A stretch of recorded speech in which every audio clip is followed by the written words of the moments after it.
L'accord mineur 7 vous présente pour la première fois la septième mineure. Et oui, la septième, elle est toujours mineure par défaut. C'est pour ça que dans les deux derniers accords, on avait un maj à côté de la septième. C'était pour mentionner que la septième devra être majeure. La quinte, on ne mentionne rien sur elle, elle est juste. Et pour l'accord, on veut qu'il soit mineur, donc on veut avoir une tierce mineure. C'est pour ça qu'on met un M minuscule. Do, mi bémol, sol et si bémol. Dominante 7, un accord super important, surtout pour ceux qui jouent du blues. La septième, elle est mineure par défaut. On n'a pas besoin de dire rien d'autre, juste un 7 c'est suffisant, ça vaut 5 tons. La quinte, on ne dit rien sur elle, comme d'habitude elle est juste.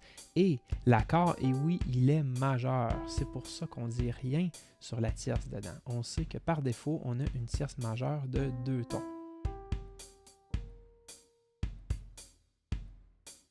On se retrouve donc avec la note Do, Mi, Sol et Si bémol. On reprend les éléments qu'on a dit dans les accords à 3 sons. Cette fois-ci, on a l'accord 7 sus 4.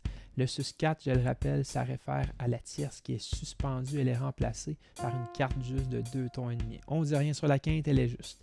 La septième, encore une fois, elle est mineure par défaut. Il n'y a pas de maj à côté. Donc, ça veut dire quoi? Ça veut dire qu'on a une septième mineure de 5 tons.